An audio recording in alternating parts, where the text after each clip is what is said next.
धर्मवीर संभाजी महाराज की जय।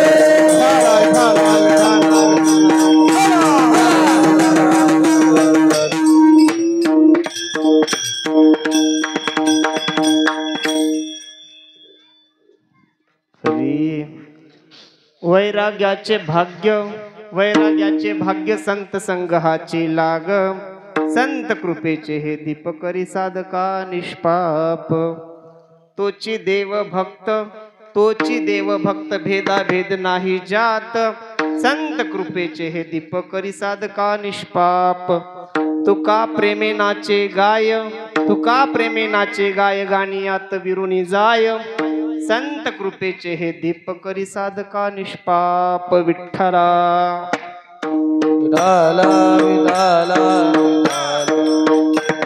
विठाला विठाला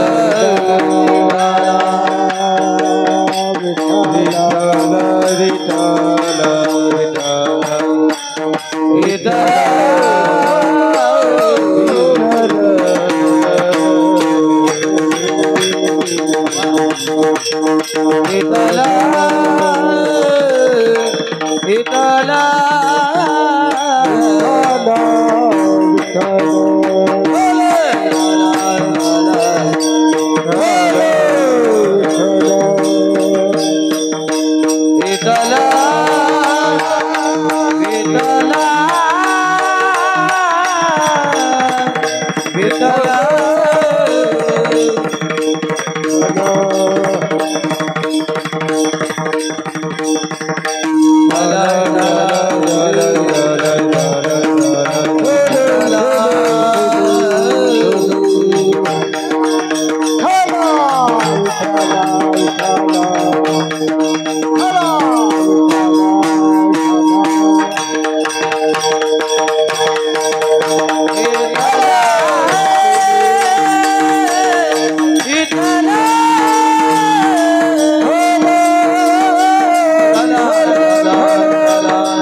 समचरण सरोजम सांद्र नीलाभूदामम जगननिहित पाणी मंडनम मंडनानम तरुण तुलसी माला कंधरम कंजनेत्रम सदय धवलहास्यं विठ्ठलं चिन्तयामि पांडुरंग करुण प्रथमनमन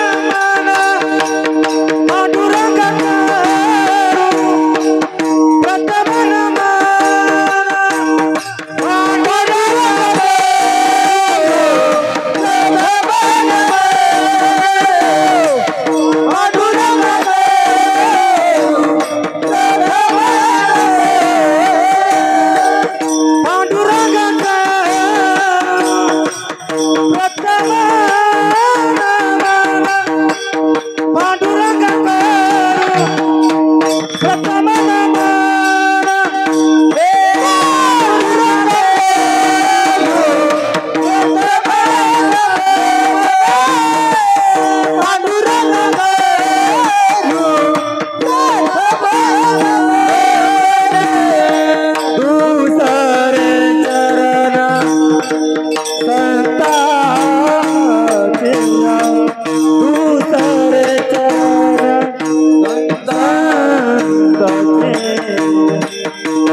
पांडुरंग करू प्रथम नमनम दुसरे चरण संताच्या त्यांच्या कृपादाने कथेचा विस्तारू बाबाजी सद्गुरुदास तुका नागेंद्र हाराय त्रिलोचनाय भस्मांग रागाय महेश्वराय नित्याय शुद्धाय दिगंबराय तस्मै नकाराय नमः शिवाय कलावज्ञ जियोधरावतारम कलांकांग तेजोदिकामोदिक्वद्रम खलानिशवादापनोदार दक्षम समाधिस्थमूर्तिं भजे ज्ञानदेवम ओम नमो ज्ञानेश्वरा करुणाकरा दयाळा तुमचा अनुग्रह लादलो पावन झालो चराचरी मी कळा कुसरी काहीच नेने बोलतो वचनाती भाविका एका जनार्दनी तुमचा दास त्याची आस पुरवावी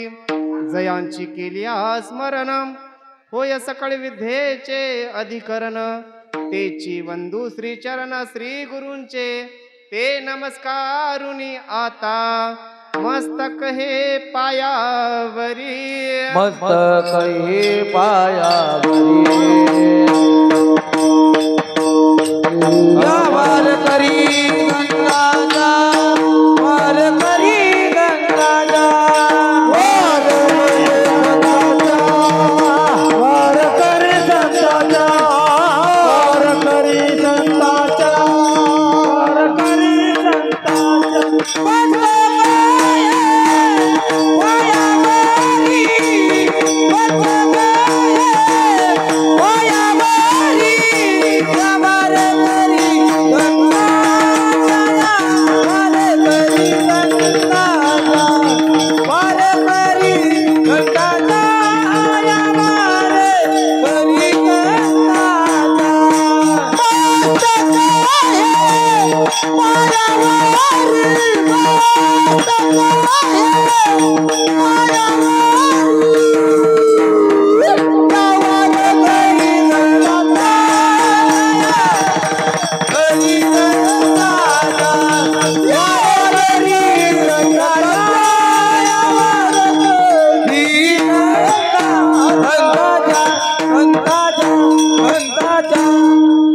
मस्तक पायावरी या वारकरी संताच्या वैराग्याचे भाग्य संत संघाची लागम संत कृपेचे हे दीप करी साधका निष्पाप. प्रस्तुत प्राप्त कीर्तन रूपी सेवेसाठी निवडलेला अभंग श्री संत जगदवंदनीय देहूचे थोर साधू श्री संत तुकोबाराय यांचा 4 चरणांचा अभंग, जो की सर्वांच्या परिचयाचा पाठातला नसला तरी चालतं. या अभंगाद्वारे संत तुकोबाराय आपल्या आयुष्यामध्ये संताची संगत केल्यानंतर काय परिणाम होतो याचं स्पष्ट वर्णन करतात. विठाला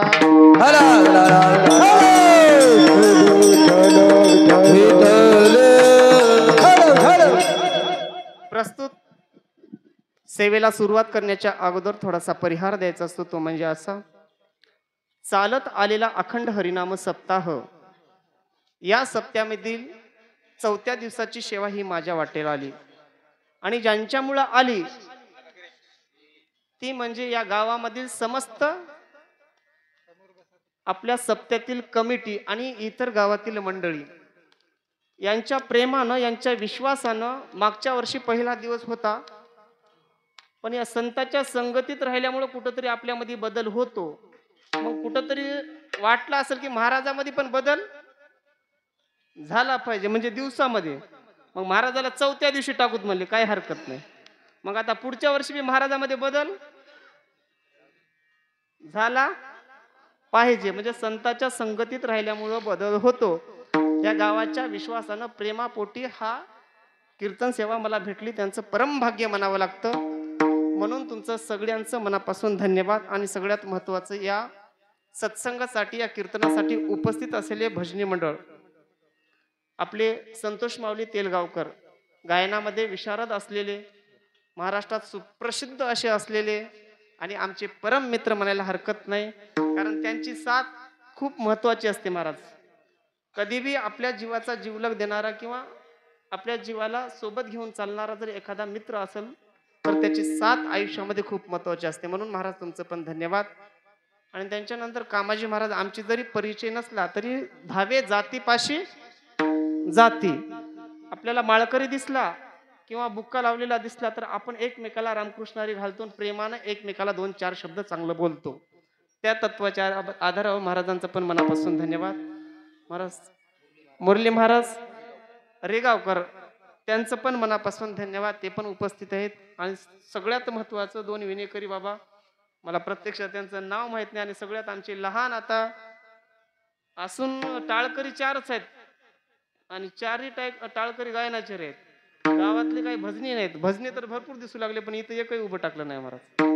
पण टाळकरी पाहिजे बरं का गावात, कमीत कमी. आपण इकडले भजन करता, पण कमीत कमी सप्त्यामध्ये उभं टाकायला पाहिजे. जेवढे टाळकरी असतील तेवढं हा सप्त्यामधील कीर्तन उठावदार दिसतं महाराज.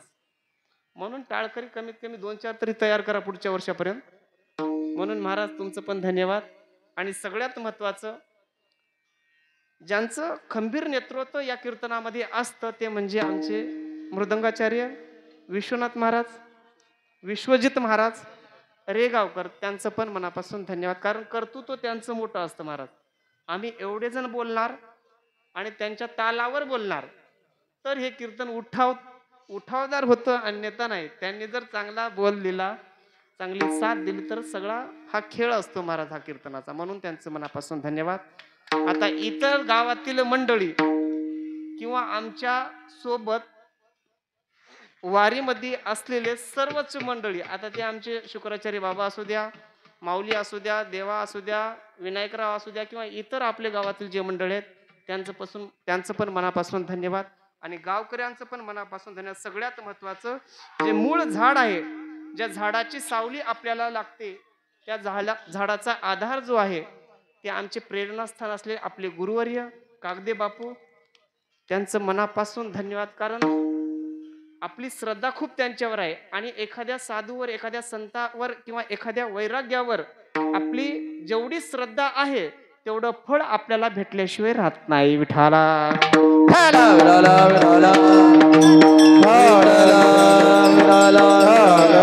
म्हणून सगळ्यांचं मनापासून मनापासून धन्यवाद करतो आणि सगळ्यांच्या पुढे दंडवत घालून मी माझ्या सेवेला सुरुवात करतो. विठाला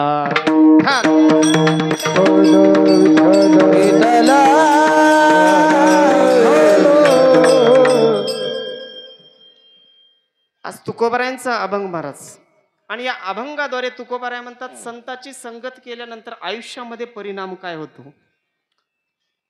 प्रत्येकाचं आयुष्य प्रत्येक जण सारखं ज्याच्या त्याच्या मनानं चालत असतं महाराज, पण संताची संगत लागल्यानंतर आयुष्यामध्ये आपल्या परिवर्तन होतं, आपल्या देहामध्ये आपल्या मनामध्ये परिवर्तन होत असतं. परिवर्तन नाही झालं तर एखाद्याची संगत लागली, वैष्णवाची असो, संतांची असो, वारकऱ्याची असो किंवा अथवा समाजामध्ये चांगला व्यक्ती वागणाऱ्याची संगत लागो तरी आपलं आयुष्य बदलल्याशिवाय राहत नाही. विठाला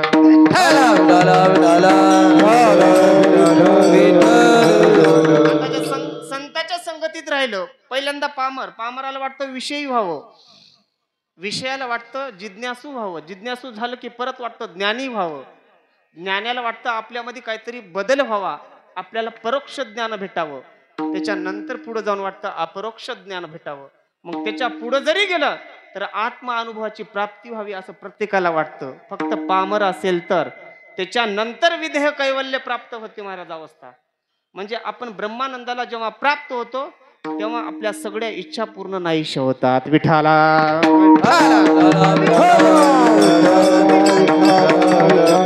म्हणजे प्रत्येकाला वाटतं आपल्या आयुष्यामध्ये बदल व्हावं. पण गरीब आज इथं साधारण गरीब पण बसले असतील आणि श्रीमंत पण बसले असतील आणि मध्यम पण असतील.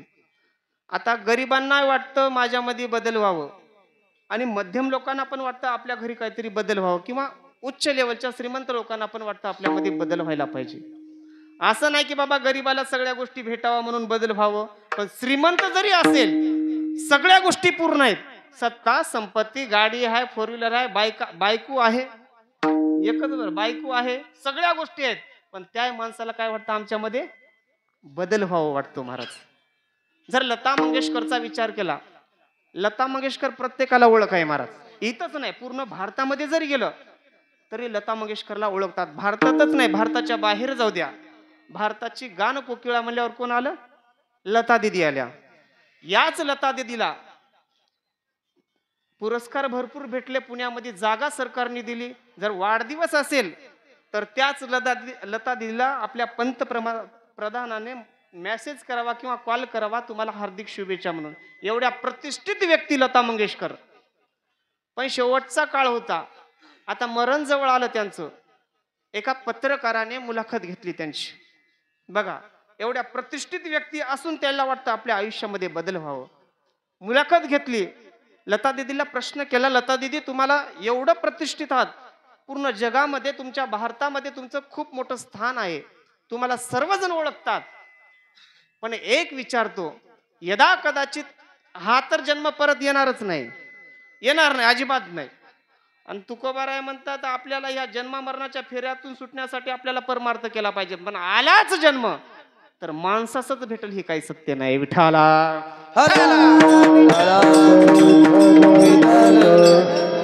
मग लता दिदीला प्रश्न केला, यदा कदाचित तुम्हाला जर परत मानवाचा देह भेटला तर तुमची इच्छा काय होईल? त्यावेळेस लता दिदीनं खूप सुंदर उत्तर दिलं महाराज. लता दिदीने एक प्रश्न केला, हे बघा म्हटले, मला एवढं मोठं जरी स्थान असेल तर माझी इच्छा एकच आहे की मला पुढचा जन्म जरी भेटला माणसाचा तर लता दिदीचा जन्म सोडून कोणताही भेटावा. विठाला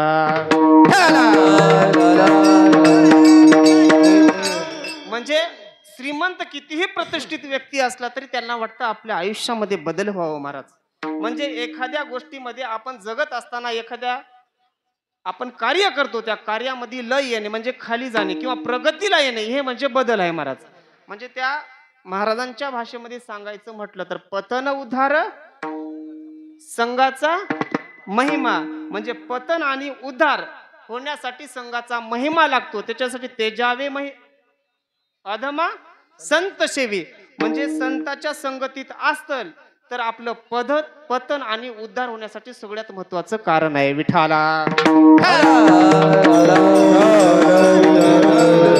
म्हणजे जशा माणसाच्या संगतीला आपण जसं राहू तशी आपली संगत निर्माण होते, आपले विचार बदलत असतात महाराज. हत्ती आणि शेळी या दोघांची मैत्री होते. मैत्री झाल्यानंतर हत्ती म्हणतो शेळीला, आपण काही नाही जंगलामध्ये फिरायला जाऊ. चांगल्याच्या मोठ्याच्या संगतीला असल्यानंतर शेळी पण काय म्हणते, मी तुमच्या सोबत जंगलामध्ये फिरायला येणार आहे. पण शेळीनं जर एकटीनं विचार केला असता, मी जंगलामध्ये फिरायला जाते म्हणत, अजिबात नाही. कोणी वाघ बिग येऊन येरीच पार करीत होते महाराज. पण हत्ती सोबत होता. दोघ जण फिरायला निघाले, जंगलामध्ये गेले. गेल्यानंतर शेळीला वाटलं, हत्ती दादा आता बस झालं म्हणले, आता आपले पाय दुखालेत म्हणले माझे, मी काय पुढे चलू शकत नाही, मी परत जाते म्हट. मग हत्ती दादा मित्र होता त्याचा, ते तू काही टेन्शन घेऊ नको म्हणला, तू काय कर म्हणला, माझ्या पाठीवर, काय म्हणला, पाठीवर बस. हत्ती उंच, शेळीला सवय असती महाराज, कितीही पोट भरलं तरी कशी करते, मच मच मच मच. कितीही सांगा काही लोकायला, कळालं की नाही, कितीही सांगा, हा हे ऐकच ना. विठाला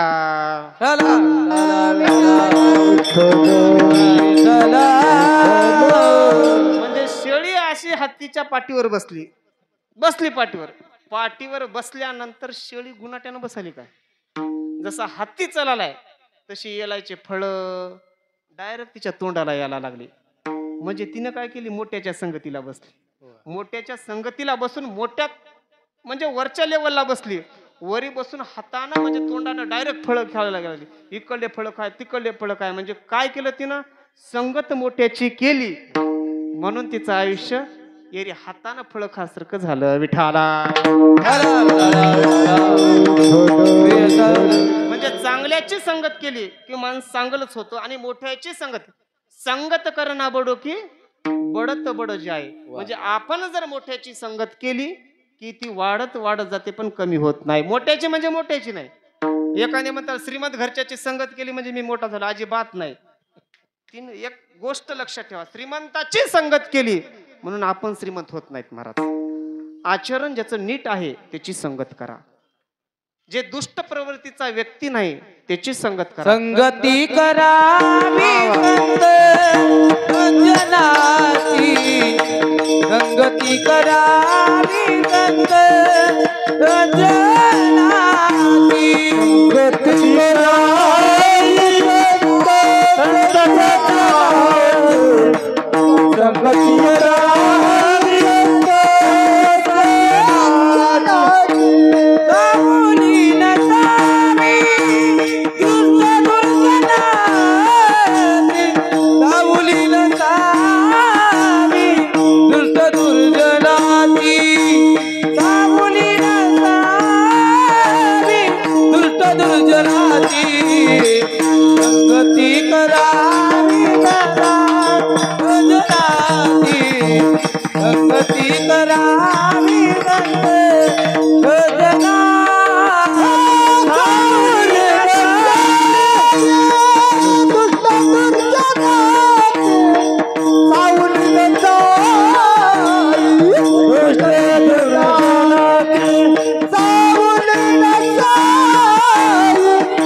संगती करावी सदा, दुष्ट तो दुर्जन दुरीच धरावा, संग न करावा पापी यांचा.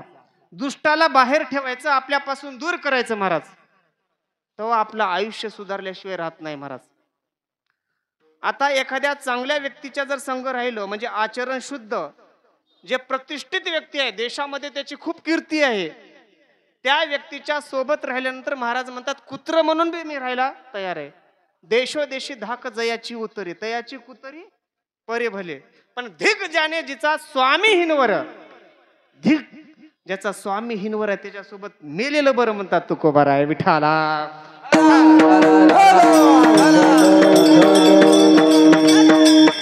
म्हणजे चांगल्याच्या सोबतीत राहिला मी कुत्र म्हणून बी राहायला तयार आहे. पण ज्याचं हीनत्व आहे, ज्याचा स्वामी हीन आहे, जो संगतीला राहतो त्या व्यक्तीची तुच्छ लेवलची वागणूक असेल तर त्याच्यापाशी राहण्यापेक्षा मेलेलं बरं. म्हणजे हे विचार आपल्यामध्ये असले पाहिजे. पण संतांच्या संगतीत राहिल्यानंतर, जसं आता गहू राहू द्या, ज्वारी राहू द्या, त्याच्यासोबत जर खडे मिक्स केले तर त्या खड्याची किंमत काय होते? काय होते? वाढते, कमी होते? खरं सांगा बरं. गव्हामध्ये खडे मिक्स झाले तर गव्हासोबत खड्याची किंमत वाढते, पण गव्हाची कमी होते. आता दुधामध्ये पाणी मिक्स केल्यावर पाण्याची किंमत दुधाबरोबर होते, पण ते पाण्यासारखं दूध बाजारमध्ये घेऊन जा, लोक काय म्हणतात? पाणी टाकून दूध केलंय, म्हणजे दूध पाण्यामध्ये मिक्स आहे, म्हणजे दुधाची किंमत कमी होते. पण संतांच्या संगतीत राहिलं, साधारण माणसाच्या संगतीत राहा, आयुष्यात दुःख झाल्याशिवाय राहत नाही. पण तेच संतांच्या संगतीत राहा, आयुष्यामध्ये सुख झाल्याशिवाय राहत नाही. विठाला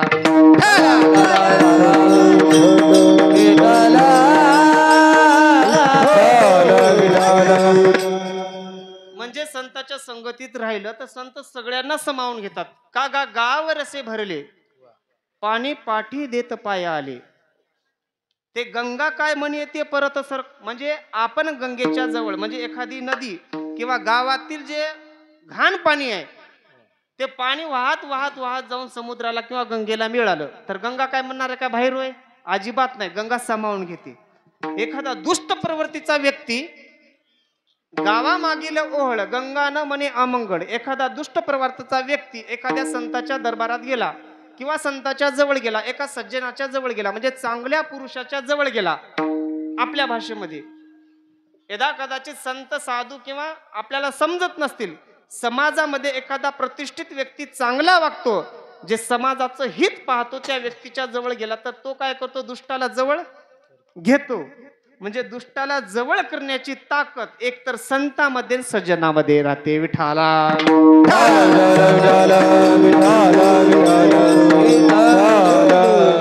तिथं सोडा. आता हिऱ्याचा जर विचार केला, हिरा ठेविता ऐरणी, वाचे मारिता जो घणी, म्हणजे तोची मोल पावे खरा, करणीचा होय चुरा. म्हणजे हिरा एका ऐरणीमध्ये ठेवला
एकदम समर्पक असं प्रमाण.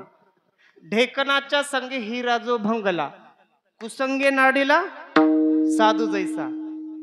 म्हणजे ओढाळाच्या संगे आस्तिक नासली, क्षण एक घडली समागमे.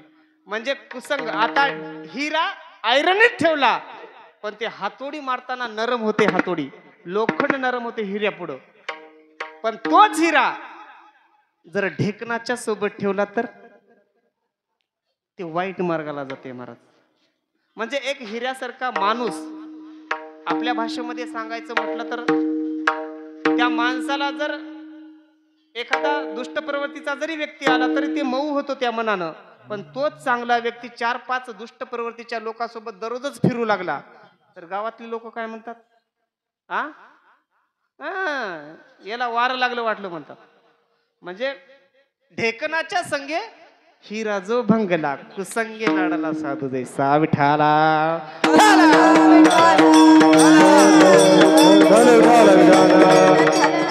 म्हणजे जसा माणूस आहे तसा व्यक्ती होत असतो महाराज. म्हणून सगळ्यात महत्वाचा संघाचा आहे महाराज.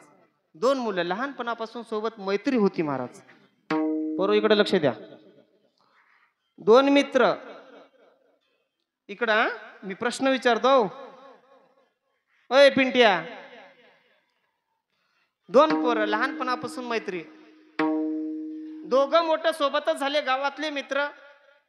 शाळा बिळा शिकली नाही, गरीब परिस्थिती होती महाराज. एकाची इच्छा खूप होती पण एका पट्ट्याची इच्छा होती. मला वाटतं त्याला वाटत होतं मला एकदम लॅटरी लागाव. कधी कधी आपल्या मनात येत असेल कुठं काही घटना गेलं काय भांडवल असं मया येत होतं बरं. तुमच्याच म्हणून नाही, सगळ्याच येते. मला वाटतं कुठतरी लॅटरी लागावडे, कुठतरी एकदाच काय गटोडं सापडावं. प्रत्येकाला वाटतं, कुठतरी स्वप्न बघत राहतात महाराज. त्या पोराला वाटतं, एकाला वाटतं मला काहीतरी सापडायला पाहिजे, पण एकाला वाटतं नाही गडे इमानदारीनं काहीतरी केलं पाहिजे. दोघांची संगत, 2 जण व्यवहार करतात लाकडाचा. दररोज जंगलामध्ये जायचं, लाकड तोडून आणायचे आणि विकायला न्यायचे. प्रसंग असा आहे महाराज, जंगलामध्ये गेल्यानंतर एक त्या गावचा राजा शिकारीसाठी गेला. पण योगायोग असं, शिकारीसाठी गेल्यानंतर सोबतचे माणसं चुकले महाराज. माणसं चुकल्यानंतर ते जे 2 पोरं होते ते पण जंगलातच होते. पण योगायोग असा, एकटा राजा असल्यामुळं वाघानं धाड टाकली. धाड टाकल्या वाघानं धाड टाकल्यावर राजा धावत धावत गेला. पण 2 ते मित्र होते, हातात कुऱ्हाडी होत्या, त्या वाघाला 2 कुऱ्हाडीमध्ये मारलं महाराज. वाघ पळून गेला, लागलं त्याला वाघाला पण पळून गेला. राजाचा जीव वाचला. बघा, आयुष्यामध्ये जगत असताना प्रत्येकाला देव संधी बघतो. एखाद्याला लग्न होत नसलं तरी लग्नाची संधी प्रत्येकाला भेटते महाराज. पण एकदा लात मारली लग्नाला की मग त्याचं लग्न होत नाही, लक्षात ठेवा.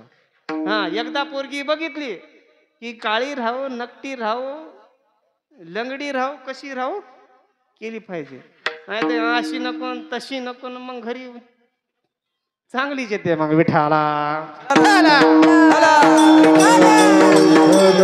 प्रत्येकाला आयुष्यात संधी भेटते, मग ती कोणतीही राहू द्या. लग्नाची राहू द्या, आपल्याला शिकण्याची राहू द्या, कुठं सुधारायची राहू द्या, कुठं संगतीची राहू द्या, प्रत्येकाला भेटते. पण ती वेळ आल्यानंतर त्या वेळेचं सोनं करणं हे आपलं कर्तव्य आहे महाराज. दोघाला पण राजेसाहेब भेटले, म्हणले माझा प्राण तुम्ही वाचवला. प्राण वाचवल्यानंतर मी तुम्हाला काहीतरी देण्याची इच्छा करतो, तुम्ही काहीतरी घ्या. पण त्याच्यासाठी उद्या सकाळी राजवाड्यामध्ये हजर व्हा. 2 मित्र, एकाला वाटायचं गट्टोडं सापडलं. आता एकाचा विचार मी उद्या जाणार, सोन्याचा हांडा मागणार, मस्त आईस करणार. आणि एकाचा विचार होता लहानपणापासून गरीब परिस्थिती, कुठंतरी काहीतरी शिकावं, कुठंतरी आध्यात्मिक दृष्ट्या आपण काहीतरी शिकलं पाहिजे, कुठंतरी ज्ञान घेतलं पाहिजे. आणि गावामध्ये मोठं गुरुकुल होतं महाराज. राज दरबारात गेले, प्रश्न केला. एकाला विचारलं तुला काय पाहिजे, पण सोबतचा जो सात्विक दृष्ट्या चांगला होता तो म्हणाला हे बघ, मागताना असं माग की आपल्याला पुढं त्याचे भोग भोगताना काहीतरी चांगलं व्हावं. म्हणजे आपल्याकडे भोग आले की त्याचं चांगलं काहीतरी व्हावं असं माग, आयुष्यामध्ये त्याचं दुःख होणं असं माग. पण त्या बिचारानं मला काहीच नका, मला मोठा एक सोन्याचा हांडा द्या म्हणला. काय म्हणला? मस्त असा राजेसाहेब काय त्याला घेतला हांडा, भरला आणि त्याच्याकडे नेऊन दिला. पण ज्या दिवशी आपल्याकडे पैसा आला त्या दिवशी नातेवाईक, बहीण, मित्र, शेजारी पाजारी चक आपल्याकडे येतात महाराज. पण ते हांडा संपला की कोणी कुत्रे आपल्या वरी जळला वरी मनाती माझा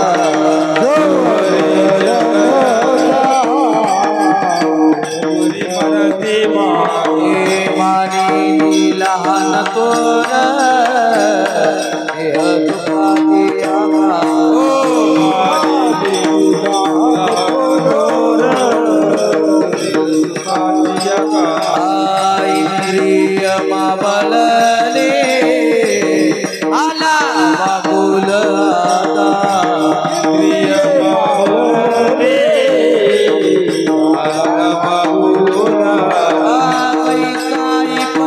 झाला होती देह डोळे दुधा कैसा विपरीत झाला हे आता मद वृत्ती देई पांडुरंग माया बाबा आता मद वृत्ती देई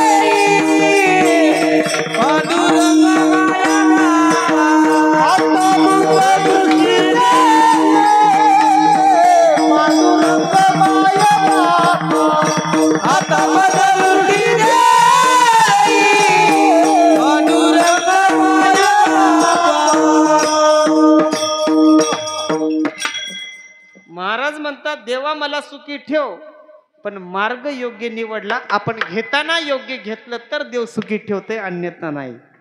दोघांनी एकानं हंडा मागितला सोन्याचा, पण दुसऱ्यानं विचार केला, समजून सांगितलं अरे याच्यामध्ये सुख नाही, द्रव्याची या मागे कळी काळाचा लाग. आबे द्रव्य आपल्यापाशी आलं की 100 गोष्टी त्याच्याकडे काळ आपल्याकडे टकून बसलेला राहतो. महाराज समजून सांगितलं, ऐकलं नाही. संधी भेटली होती सुधारण्याची, सुधारला नाही. शिक्षणाची संधी असू द्या, कोणतीही संसारातली प्रपंचातली संधी राहू द्या, जगताना एखादा जर चांगला आपल्याला मार्ग, चांगला उपदेश किंवा चांगलं काही जर आपल्या आयुष्यामध्ये घडत असेल तर ते विचार करून आपण त्याच्याला पुढं सामोरं गेलं पाहिजे. पण तो ऐकला नाही. पण जो सात्विक दृष्ट्या जो चांगला होता, राजेसाहेब मला एकच द्या म्हटले, काहीच नको मला, आपल्या राज्यामध्ये गुरुकुल आहे, त्या गुरुकुलामध्ये शिकण्याची आज्ञा द्या, मला तिथं शिकू द्या, काहीच हरकत नाही म्हणले, आपलेच गुरु आहेत म्हणले. त्या मुलाला घेतलं, त्या गुरुकुलामध्ये टाकलं आणि ह्याच्यापाशी हंडा देऊन हा घरी गेला. महाराज ज्यावेळेस हंडा घेतला, लाकडं दिवसभर तोडून कष्टानं कमवून खाणारा, जोडून या धन उत्तम व्यवहार आहे. तुकोबाराय म्हणतात, जर आपण चांगल्या प्रकारचा व्यवहार करून जर धन कमवलं तर त्याचं फळ चांगलं भेटतं, अन्यथा नाही. विठाला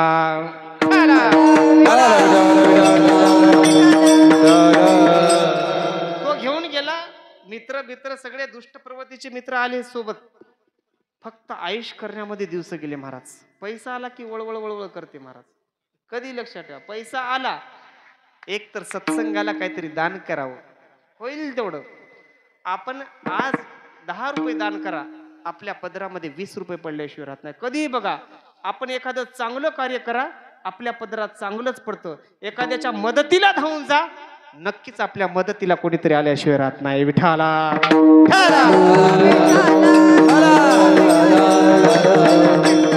गुरुकुलामध्ये शिकाय टाकला, शिकला, पूर्ण शिक्षण झालं. पण शेवटच्या घडीला गुरुला, आता शेवटची घडी गुरुची, पण गुरुला वाटलं जेव्हा शिष्यत्व, आपला एखादा शिष्य आहे, चांगला शिष्य जो आहे, जो आत्म्यातून देवाची म्हणजे विश्वास ठेवून आपण पूजा किंवा कोणतीही गोष्ट करतो, त्याच शिष्याला आपण ही पदवी दिली पाहिजे. पण त्यांनी विचार केला द्यावं कुणाला, पण तोच मुलगा जो होता एवढा आत्मीयतेनं शिकला, ज्या गुरुच्या पदवीला प्राप्त झाला. राजेसाहेबाकडे गुरुकुलमधले गुरु गेले आणि म्हणाले, राजेसाहेब आता माझे काय जास्त दिवस राहिले नाहीत, पण मला वाटतं माझ्या ठिकाणी या बालकाला बसवावं, ह्या शिष्याला बसवावं, काही अधिकार नाही, काही हरकत नाही म्हटले. त्या गुरुपीठावर गुरुकुलासाठी त्या मुलाची निवड केली. महाराज त्या विद्यार्थ्याची, त्या शिष्याची निवड केली. पण त्यांचं वैकुंठ गमन झालं, देह सोडला त्यांनी. नंतर हा गुरुकुलावर गुरुपीठ म्हणून तिथं गुरुच्या ठिकाणी स्थायिक झाला. पण त्याच्या मनामध्ये एक विचार आला, लहानपणाचा मित्र होता, दोघांना मार्ग निवडायला दिला होता, पण आपण मार्ग परमार्थाचा निवडला, सत्संगाचा निवडला, समाजामध्ये कुठेतरी चांगलं व्हावं यासाठी निवडला. आपण एक करायला पाहिजे, आपल्या मित्राला भेटायला पाहिजे. उठला, गावामध्ये चक्कर मारण्यासाठी गेला. त्याचं घर असं म्हणजे त्या गावाच्या फार दूर होतं, जिथं ते लहानपणापासून दोघ जण राहत होते. ज्या घरामध्ये राहत होते त्याच घराच्या जवळ गेल्यावर जशी झोपडी होती तशीच त्याची झोपडी. बघा ना, जवळ गेल्यावर हाक मारली, वैभव म्हणला. वैभव मधातच सगळं पैसा संपला, सगळं संपलं, कोणी जवळ नाही. फाटके कपडे अंगावर, तसाच मधातून बाहेर आला. महाराज त्याच्या डोळ्यामध्ये अश्रूच्या धारा सुरू झाल्या. रडायला लागला, त्याला बघितल्या बघितल्या रडायला लागला. का रे म्हणला, ज्या मार्गावर तू गेलास तुझ्या आयुष्याचं सार्थक झालं, पण मी ज्या मार्गावर गेलो ह्या द्रव्याच्या पोटी लोभापोटी मी पडलो, पण माझं आयुष्य बर्बाद झालं. त्याच दिवशी जर मी मार्ग तुझा निवडला असता तर माझ्या आयुष्याचं सार्थक झालं असं. गळ्याला पडून त्याच्या रडायला लागला महाराज. एकदा वेळ निघून गेली की आयुष्यामध्ये परत वेळ येत नाही. वय आहे तोपर्यंत वारी करा, नाहीतर वय झाल्यानंतर मी वारीला जातो. जब हे सकळची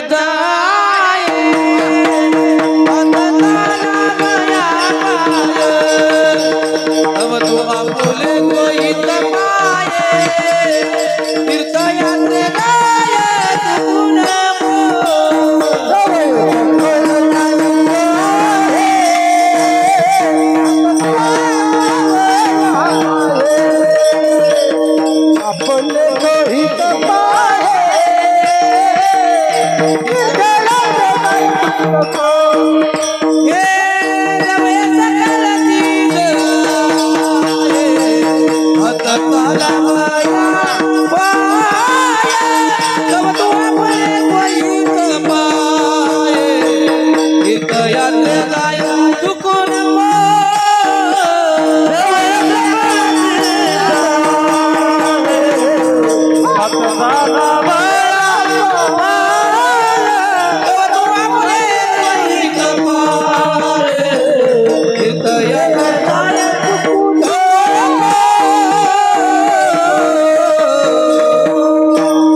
सकळ शुद्ध आहे हात चालावया, तव तू आपले सोहित पाहे तीर्थयात्रे जाय.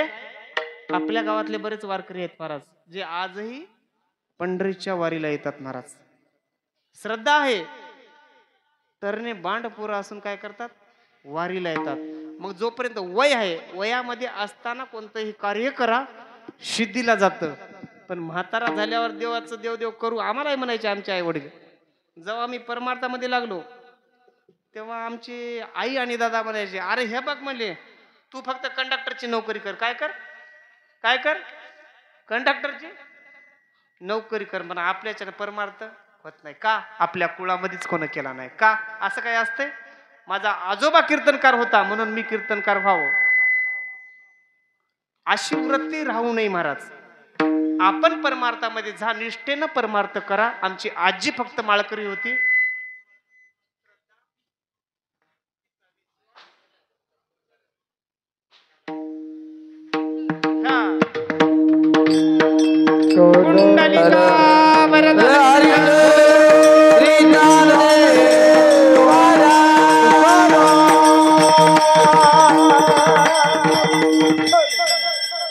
म्हणजे जशी संगत आयुष्यामध्ये घडली तसं आपलं आयुष्य सुधरत असते महाराज. असं नाही की बाबा आपण यावं परमार्थ कोणी करा, कोणही परमार्थ करा, जर आपल्या मनातून परमार्थ केला तर ते सिद्धीला गेल्याशिवाय राहत नाही. विठाला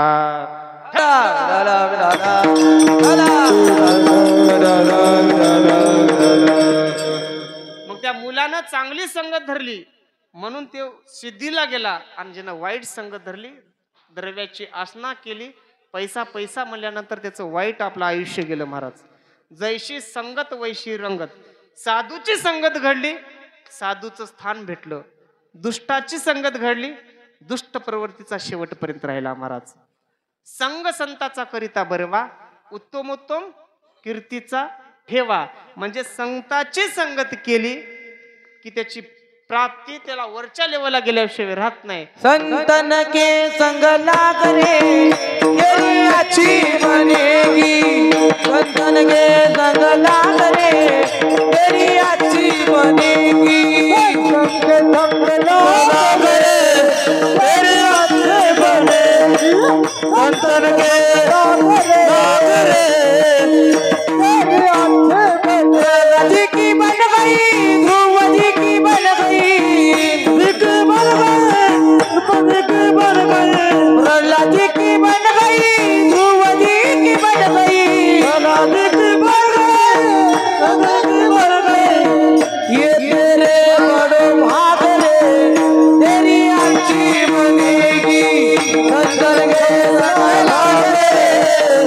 आची बनेगी संत के संग लागरे अच्छी बनेगी अच्छी बनेगी. म्हणजे संतांच्या संगतीत राहिलं एकदा त्या पदाला प्राप्त झाल्यानंतर नंतर प्रपंचामध्ये पडत नाही महाराज. गीतेमध्ये देवानं सांगूनच ठेवले एकदा त्या पदाला प्राप्त झाल्यानंतर आपल्याला सूर्याच्या प्रकाशाची गरज नसते, चंद्राच्या शीतलतेची गरज नसते. न तद्भासयते सूर्यो न शशांक न पावको यद्गत्वान निवर्तन ते तद्धाम परम मम.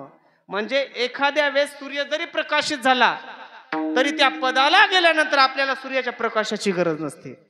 म्हणजे त्या आपल्या त्या किती तत्वापर्यंत आपण गेलं पाहिजे, अन्यथा नाही. आपण जर त्या परमपदाला जायचं असेल तर संतांची संगत केली पाहिजे. विठाला हरा विठ्ठला. पण साधारण आपण जर विचार केला आयुष्यामध्ये साधारण माणसाच्या सोबतीत राहिलो आपल्या अंगामध्ये प्रत्येकाच्या वाईट गुण असतात. काही वाईट गुण असे असतात ते आपण दुसऱ्याला दाखवू शकत नाही महाराज.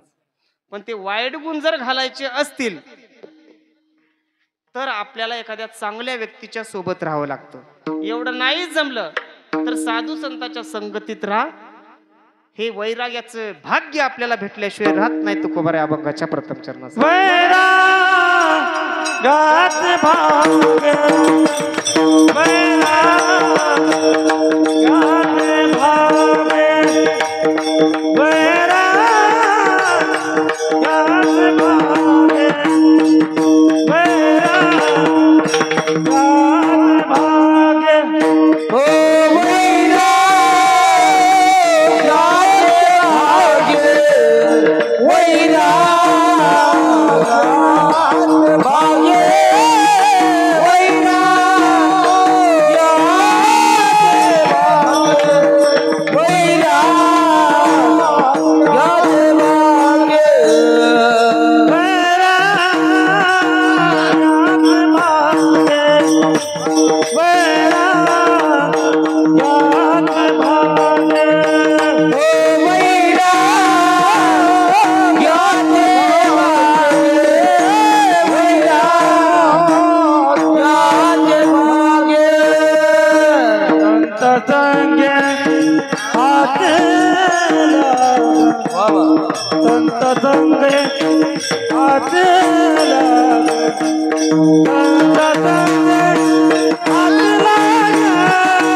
वैराग्याचे भाग्य संत संघाची लाग.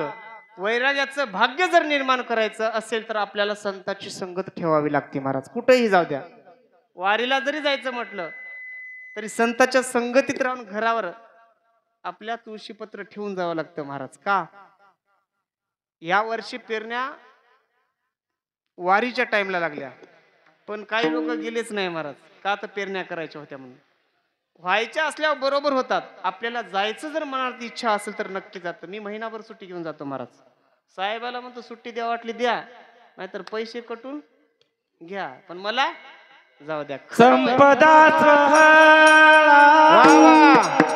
संपदा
संपदा सोहळा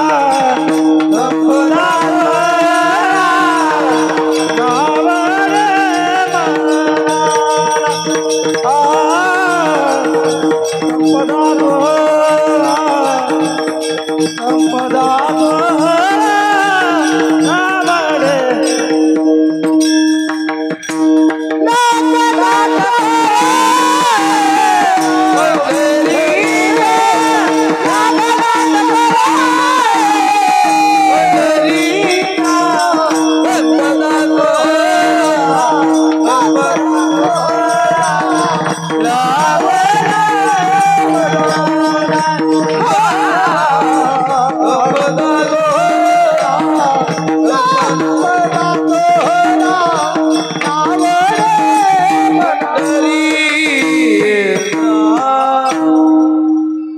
संपदा सोहळा ना आवडे मनाला. माझ्या मनाला संपदा किंवा सोहळा हे आवडत नाही महाराज.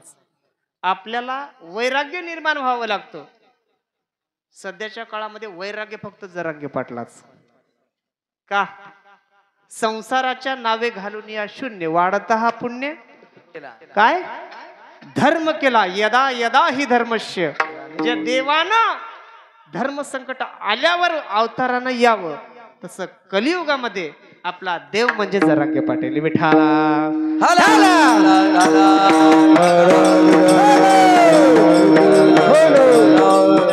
म्हणजे संसार बघितला ना बायको लेकराकडे दुर्लक्ष केलं पण माझ्या समाजासाठी मला झगडायचं म्हणून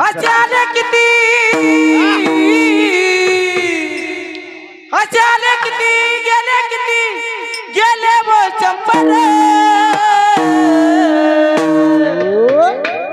दची तलवारीची दची तलवारीची तलवारीची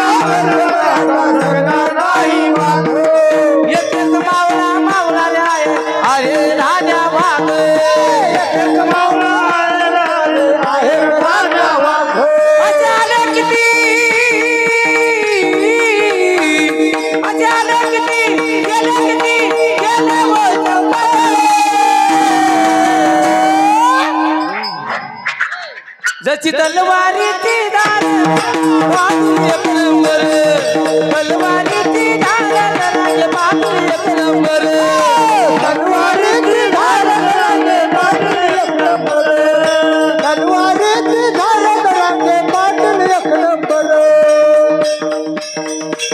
त्याचा नावात पावर है त्याचा दमदार है त्याचा नावात पावर है तो त्याचा दमदार है. भले भले न बदले पाणी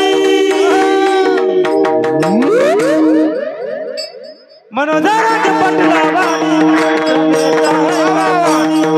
दराचे पटला वाणी नेता है का कोणी दराचे पटला वाणी नेता आई कोणी दराचे पटला वाणी नेता आई कोणी नेता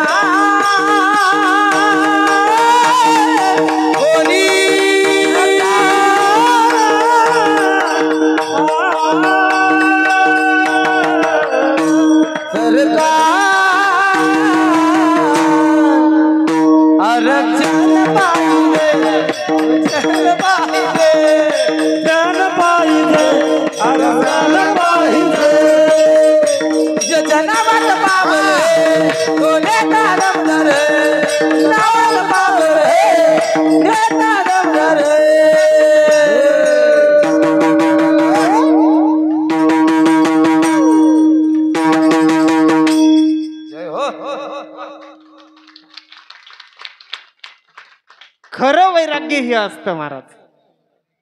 इतिहासाचं जर पाहिलं शिवरायांच्या काळामध्ये ज्यावेळेस कोंढाणा तिकडे गेला होता त्यावेळेस तानाजी मालुसरे आपल्या स्वतःच्या मुलाची पत्रिका घेऊन कोणाकडे गेला होता? कोणाकडे? छत्रपती शिवरायांकडे. गेल्यानंतर शिवरायांनी काहीच म्हटलं नाही, पण राजमाता जिजाऊ म्हटल्या होत्या की आपल्याला कोंढाणा जिंकायचा आहे. राज, काही झालं तर माझ्या डोळ्यापुढे हा कोंढाणा दिसतोय, कोंढाणा आपल्या राज्यामध्ये घेतला पाहिजे.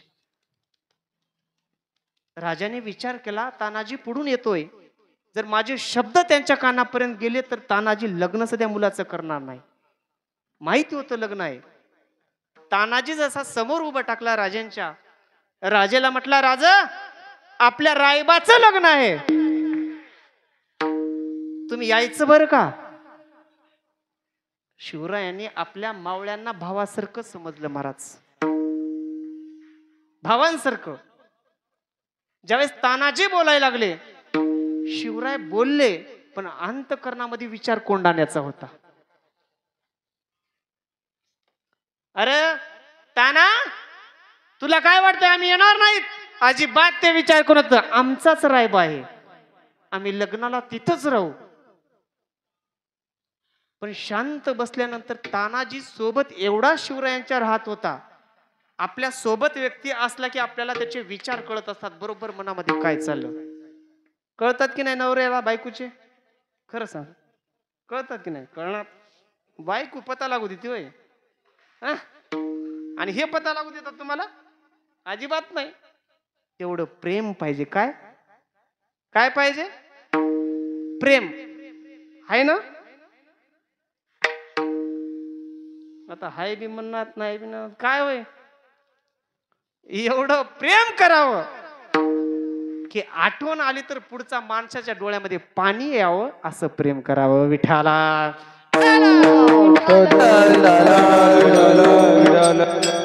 राजाने प्रश्न केला, ताना तू काही टेन्शन घेऊ नका, लग्नाची तयारी कर. पण राजमाताकडे पाहून, शिवरायांकडे पाहून तानाजीने प्रश्न केला, राज का हो, तुम्ही माझ्यापासून काही लपवताय का? अरे ताना, काही नाही, काही लपवत नाही, जा तू तयारी कर. राज, तुम्ही मला म्हणताय ना आपला हा, मी तुमचा आहे ना, पण तुम्ही तुमच्या मनातलं सांगा की काय लपवताय. काही नाही राज, काही नाही. ताना तू जा, पहिलं लग्नाची तयारी कर रायबाच्या. राजमाता पुढे तानाजी उभं टाकले, म्हणले, आई साहेब तुम्ही मला मुलासारखं वागवता, पण जसं राजांना तुम्ही सांगितलं तसं आज्ञा आहे की मला काय झालं ते सांगावं. नाईलाजानं राजमाता जिजाऊला सांगावं लागलं, ताना काही नाही रे, आपल्या राज्यातला कोंढाणा गेला, पण मला वाटतं आपल्या राज्यामध्ये कोंढाणा यायला पाहिजे. एवढंच एवढंच.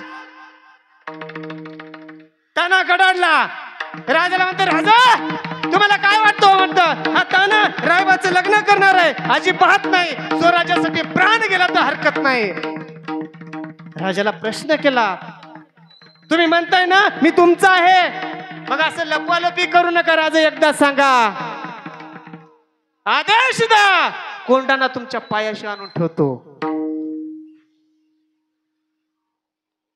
राजानं प्रश्न केला, ताना जा, रायबाचं लग्न आहे, तयारी कर, मी बघतो कोंढाण्याचं.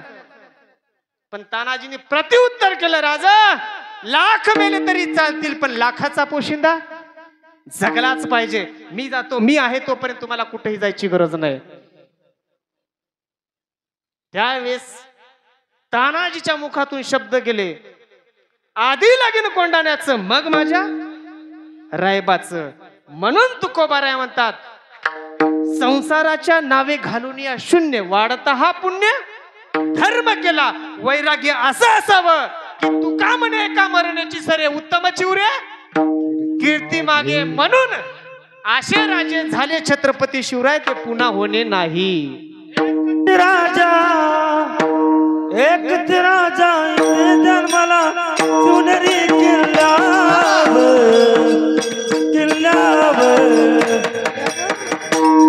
माझ्या राजाचं, माझ्या शिवाचं नाव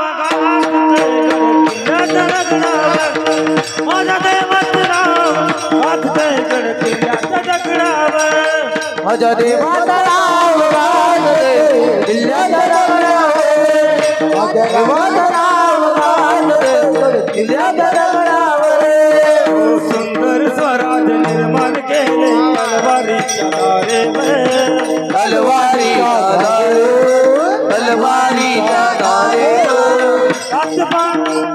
मानिला जगला माणूस देव जगला धर्म मानिला जगला माणूस की पुन्हा जन्म घ्या वा वा पुन्हा जन्म घ्या आजच्या तू फक्त हृदयावर हृदयावर माझ्या राजाचे हो नाव वाजतय गड किल्ल्याच्या दगडावर माझ्या देवाचं नाव वाजतय गड किल्ल्याच्या दगडावर देवाचं नाव गाजतंय किल्ल्याच्या दगडावर माझ्या राजाचं नाव गाजतंय गड किल्ल्याच्या दगडावर हे छत्रपतीच्या कुलमर्दान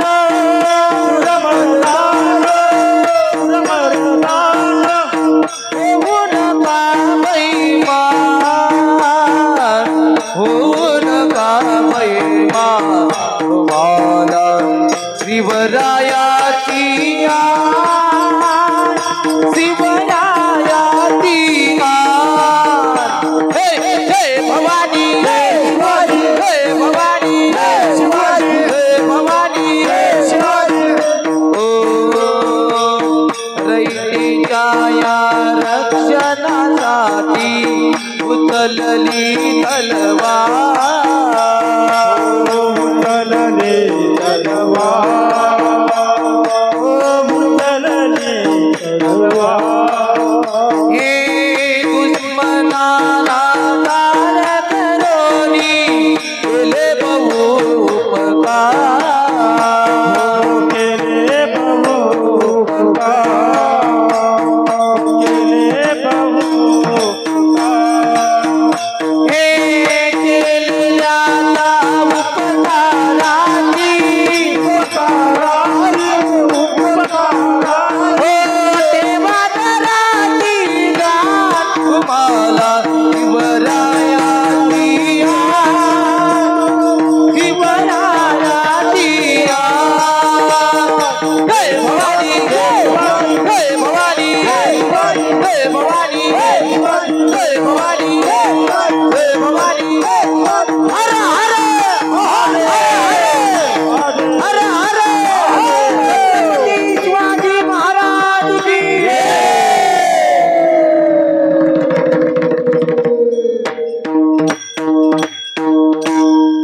असं वैराग्य आपल्यामध्ये पाहिजे महाराज. टाळ्या तर वाजवा.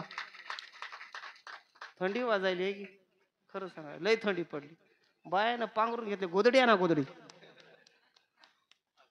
तिथं बसल्यावर थंडी वाजते. मला वाजणार महाराज उभं टाकलेला नाही तर उभं टाकताल थंडी वाजणार महाराजाला म्हणून बसून खरंच थंडी पडली बरं का. राज होऊन गेले महाराज. वैराग्य तसं राहावं नाहीतर वैराग्य झालं म्हणून निघाले वारीला. आता आमच्या वारीमध्ये दोघं होते महाराज. पण पहिला 1 वर्ष वारी केला. दुसऱ्या वर्षी आला. पण एकाला माहित नाही ही वारी करतय का बिस्किटचे पुढे जमा करते. आला त्याला संगत धरली कोणाची त्या पोराची. आला मस्त वारीमध्ये. त्यानं काय म्हणला दिंडी पुढे जाऊ दे रा. काय म्हणला दिंडी पुढे जाऊ दे आपण मस्त दम दम जाऊ. आपल्या पोरायला मी म्हणायचं अरे चला रे भजण्यासोबत. हा महाराज तुम्ही पुढेच चला आम्ही येतो. पोर ऐकच ना महाराज तुम्हीच चला. पोरायला बघायला पोरं कुठे आहेत. पोरं होळाला इकडं कुठंतरी टॉलवर. अरे त्या दोघांना संगत अशी केली महाराज. पुढं दिंडी निघून गेली. पहिल्या दिवशी तो सोबतचा मुलगा काय त्याला काय माहित नाही. पण ह्याला माहित होतं. एक पाठीवर बॅग मस्त. जिथं पुढे वाटले तिथे पुढे जमा करायचे. जिथं शाबूचे वाटले तिथं शाबू जमा करायचे. बॅग टच भरली जाजेपर्यंत. या सोबतच्या राहणाऱ्याला बरोबर आयडिया आली. काय आयडी हा आपण बी बॅग आणायला पाहिजे. पण त्याला माहित नव्हतं की जर ठिकाण ज्या ठिकाणी जायचंय त्या ठिकाणची वाट चुकली तर महाराज दिंडीमध्ये कोणीच घसत नाही. सापडत नाही दिंडी. प्रसंग असा महाराज दुसऱ्या दिवशी उजळला. दोघांना 2 बॅगा घेतल्या. संगत लागली. दोघांना 2 बॅगा घेतल्या. मस्त भरत इकडं तिकडं फिरत फिरत खात निघाली. निघाली एक पहिला पोरगा पण त्याला माहित होतं पळायचं, पळत गेला जिथं बारी होती महाराज सफरचंदाची. गेला की मधातून एक मोठी दिंडी आली. दिंडी मधात घुसल्या ह्याची झाली तुटातूट. हे गेलं इकडल्या बाजूला आणि हे गेलं इकडल्या बाजूला. काच गट आले, हे गेले संपून. ही दिंडी मोठीच्या मोठी जाजेपर्यंत. आता ह्याला सापड नाही, पत्ता माहित नाही, दिंडी कुठं पोचणार आहे माहित नाही. संगत चुकली. तेच जर या सोबतच्या माणसाच्या संग राहिला तर संगत चुकली असती का? दिवसभर फिरला, कटाळून गेला. माईच्या म्हणला बिस्किटाच्या नादाला लागलो, हे आपलंच बिस्किट झालं म्हणला. परेशान. पण चुकून त्याच्या बॅग मध्ये पॉम्प्लेट आलत. कशाचं? दिंडीचं. त्याच्यावर दिंडी मालकाची नंबर तरी कुठे लागतात, तिथं रेंजच राहीना. इकडं जाय तिकडं जाय सगळे शांत झाले. ज्या ठिकाणी गेले त्या ठिकाणी फोन आला आम्हाला आमच्या दिंडीमधलं, महाराज इथं हो. अरे कुठं होतास? काय नाही म्हणलो ह्याच्या. अरे त्याच्या संग कशाला राहिलास? दुसरी म्हणायला लागली. परत काय सांगाव, मला वाटलं कुठंतरी हाय चांगलं, संगत चुकीची लागली.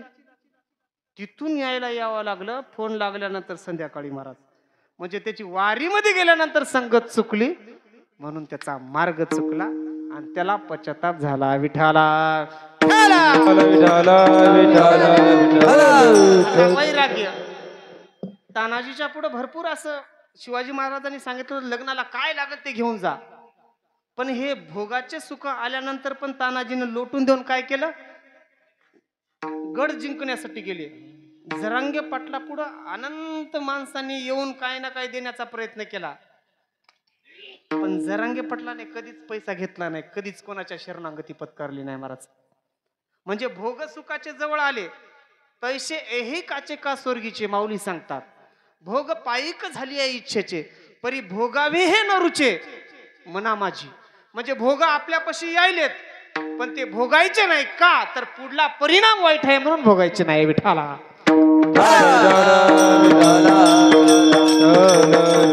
म्हणजे एखादे भोग यायलेत पण आपण वैराग्य निर्माण करायचं का, तर त्याचा परिणाम वाईट आहे. फक्त 3 उदाहरण देणार आहे, त्याच्यानंतर टाइम बी होते आपला. आणि एवढे सुंदर उदाहरण आहेत ते खरंच लक्ष देऊन आहे का प्रत्येकाच्या आयुष्यामधले आहेत. पहिल्यांदा नंबर माणसाचा, पोरायचा का बायाचा, तुम्हीच सांगा. वैराग्य पहिल्यांदा आपण माऊलींचा घेऊ का, तर सगळ्यात प्रथम कोणाला स्थान आहे? मातृ पितृदेवो भव. 33 कोटी देवामध्ये सगळ्यात पहिल्यांदा स्थान माऊलीला आहे. म्हणून त्यांचं एका माणसाला आमच्याकडे 4 मुलं होती महाराज, 1 मुलगा आणि 3 मुली. लक्ष देऊन आहे का, खरंच आपल्या आयुष्यामध्ये काहीतरी घेऊन जाण्यासारखं आहे महाराज. 3 मुली आणि 1 भाऊ. सगळ्यांचे लग्न झाले. काही 2 मुली चांगल्या घरी गेल्या आणि 1 मुलगी सात्विकाच्या, माळकऱ्याच्या, वारकऱ्याच्या घरी गेली महाराज. पण एखाद्या मालकानं जर फुगून दिलं, यदा कदाचित एखाद्याची बायको खडूस भेटली असेल, प्रत्येक घरी जाता नंदाचं जावा, म्हणजे जावाचं कधीच जमणं, हे भावजाईचं कधीच जमणं महाराज. पण नंदायनं उठलं की सुटलं माहेरात बी जाऊ नये. एकदा बापानं दान केलं की तू इकडला कारभार काय संपला. दान केलं ना, अधिकार संपला. विचारातच घ्या. पण कायदा काय म्हणते, बायाला 100% कायदा आहे. चला तुम्ही भावाची गच्ची धरा, नाहीतर कोर्टात खेचून द्या, तुम्हाला भेटल्याशिवाय राहत नाही. कायदा म्हणते, पण शास्त्र सांगतं एकदा दान केलेली वस्तू परत घेता येत नाही. विठाला सगळ्यांचं लग्न झालं, 2 घरी अशा. पण योगायोग आता बरड शेवाळ्याला आमच्या ज्ञानमाऊलीची सासरवाडी बरड शेवाळ्याच वाटत, त्याचे मेवणे भेटले होते. मग माऊलीनं समजा बायकोला फुगून दिलं. बरड शेवाळ्याची 4 कोटीची प्रॉपर्टी त्या बापाची गेली आणि त्याच्यात 1 कोटी आपण घेऊ. फुगून दिलं. लागली डोचायला भावाला. म्हणजे त्या दोघीपैकी 1 जण काय झालं, तेव्हा शेत गेलं नव्हतं पहिल्यांदा, पण ह्या नवऱ्यानं, नंदनं, कोण शेजारीनं, मैत्रिणीनं सांगितलं, काय कर, तुझ्या भावाची 4 एकर, तुझी ननंद काय, तुझ्या भावाची बायको काय चांगलं करणार, कधी आयर करणार, कधी पोय करणार, कधी जेवाय बोली ना, तू काय कर, त्याच्या 4 एकरामधली 1 एकर घे. ह्या 2 बहिणीनं काय केला, जाडा जोड लावला मस्त महाराज. भावाची 2 एकर घ्यायची का, तर भावजही चांगलं करत नाही म्हणून. काय केलं, भावजही आपली चांगलं करत नाही म्हणून प्रत्येकाचे विचार, तिला काय करायचंय, आपल्याला चांगलं करणं, प्रत्येकाचे विचार. मग तिचा विचार, दोघीचा विचार ठरला. 4 एकर जमीन होती. एक होती रोडच्या कडेला, छोटा रोड होता तेव्हा काही समृद्धी महामार्ग गेला नव्हता, पण खडाडाची त्याच्यात खडे काय येत नव्हतं, काय नाही. ह्या दोघीला काय वाटलं, काळीची जमीन घ्यावं. काय वाटलं, काळीची. या 3 एकरामध्ये 2 एकर ह्या 2 पोरीनं घेतली. पण तिसऱ्या पोरीला भावानं फोन केला, म्हणला कसंही भाव बहिणीचा हक्क काय, जाऊ दे आपण शास्त्रानुसार देऊन टाकाव, कायदा तर घेईलच कायद्यामधून गेल्यावर, पण देऊन टाका. तिसऱ्या बहिणीला फोन केला, का ग म्हणले, 2 बहिणीनं मागून घेतलं, हरकत नाही, घेऊ दे, पण माझी इच्छा आहे जे 1 एकर राहिलेलं आहे तुझ्या हिश्श्याचं तू ते घ्यावं. काय म्हणले, 1 एकर हिश्श्याचं राहिले. बघा, एखादे भोग चालून आले तिच्यापाशी, तिनं काय स्वतः मनानं म्हणली का, तर वारकऱ्याचं, चांगल्या माणसाचं आचरण ज्याचं चांगलं आहे, सात्विक दृष्टा जो व्यक्ती आहे, त्या घरची ती सून होती. भावाने फोन केला, दादा, तिने प्रत्युत्तर केलं, कारण त्यानं सांगितलं होतं 2 बहिणीनं माझ्या 1 एकर घेतलं, हरकत नाही, घेऊ दे, पण माझी इच्छा आहे ताई तू 1 एकर राहिलेलं घ्यावं. एवढं म्हणल्यावर ताईनं प्रत्युत्तर केलं, दादा, अरे माझं आयुष्य कसंही राहू दे, पण माझी इच्छा आहे तू आनंदीत जगलं पाहिजे. काय, तू आनंदीत जगलं पाहिजे. का, तर तुला 4 मुली आहेत, 4 मुलीचे लग्न करण्यासाठी तुला खूप कष्ट घ्यावे लागतील. हे बी जे शेत आहे ते तुलाच राहू दे, मला काय नको. का, तर त्याचे परिणाम वाईट आहेत. ज्या 2 बहिणीनं घेतलं, माणसाच्या अंतकरणातून भावाच्या जरी उतरणं गेलं तर भावजही दारात पाऊल टाकू देत नाही. काय, खरं सांगा, दारात टाकू देत नाही पाऊल, अजिबात नाही. तिनं शेती घेतली, तिचं काय राहिली इथं म्हणती, पण भावाचं अंतकरण राहतं की माझ्या बहिणीला करावं, पण भावजई कशालाच बोलत नाही. म्हणजे भोगायला घेतले, पण त्याचे परिणाम वाईट असतात महाराज. त्या ताईनं सांगितलं नको, पण योगायोग भाग्य एवढं मोठं महाराज. त्याच टाइमला दुसऱ्याच वर्षी ह्या पोरीनं काळीची आई घेतले आणि इकून टाकले. काय केले, इकून टाकले. पण हिचं 2च एकर जमीन राहते, एक काळीची आणि एक रोडच्या खडरानाला. महामार्ग गेला, मेन सिटीच्या बाहेर आलेल्या 1 एकर जमीन त्याची होती. काय, 1 एकर जमीन होती. महासमृद्धी महामार्ग गेला की त्याच जमिनीला 4 कोटी भाव आला. किती आला, 4 कोटी. 4 कोटी भाव आल्यानंतर, भाऊ 4 कोटी आले, बहिणीला कळालं, तिघीलाही कळालं. ह्या दोघीची चर्चा चालली, अगं त्याच वेळेस जर 1 एकर जमिनीचं घेतलं असलं इकडं तर आपली आज मला माल झाली असती, मन बदलली. बघा ना योग. पण त्या तिसऱ्या बहिणीला वाटलं 4 कोटी जरी आले तर माझी इच्छा त्या पैशावर नाही. आनंद वाटला तिला, माझ्या भावाला एवढे पैसे भेटले, एवढं अंत करून तिचं शुद्ध. तरी भाऊ गाडी घेऊन तिच्या दाराशी आला, म्हणला ताई जे झालं ते विसरून जा, पण एक सांगतो, तू मागच्या वेळेस नाही घेतलीस, पण आज माझ्यापाशी म्हणेल ती गोष्ट आहे, ह्याच्यातली 1 कोटी तुला देतो. किती, 1 कोटी देतो. म्हणजे जे भोग येणार आहेत त्या भोगापासून जर आपल्याला काही पुढं वाईट घडत असेल, आपल्या आयुष्यामध्ये काही परिणाम होत असतील, तर ते भोग आपण दूर करावेत. आणि जर सुखाचे भोग पुढे येत असतील आणि आपल्याला ते भोगायचे असतील तर एखादं चांगलं कार्य आपण हातामध्ये घेतलं पाहिजे. विठाला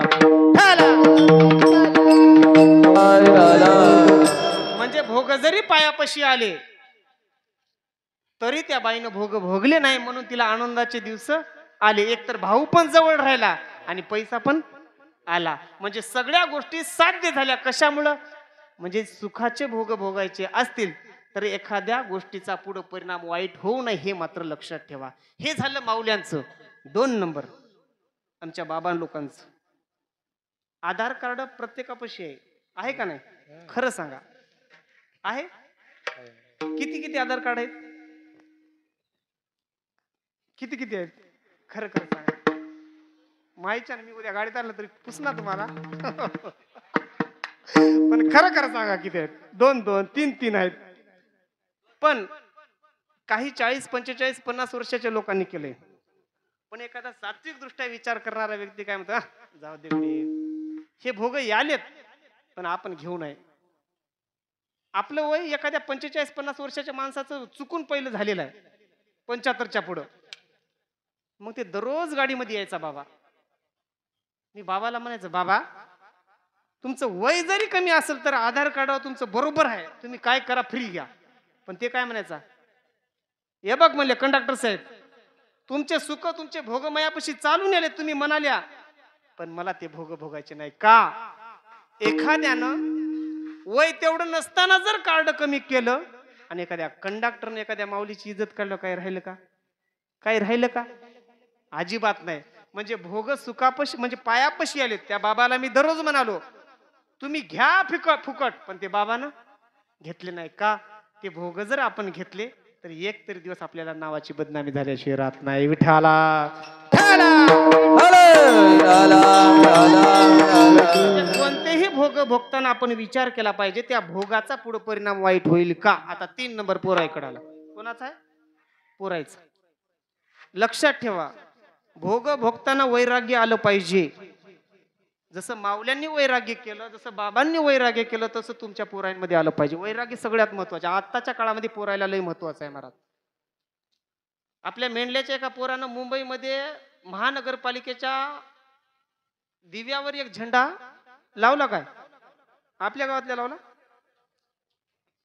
लावला का? अजिबात नाही. मेंढल्याच्या पोरानं लावला नाही. हे अख्ख्या महाराष्ट्राला माहिती आहे. माहिती आहे ना? जरांगे पाटला एखाद्या वेळेस एखाद्यावर जीव जर टाकला, एखाद्याची संगत केली, तर एवढं प्रेम पाहिजे.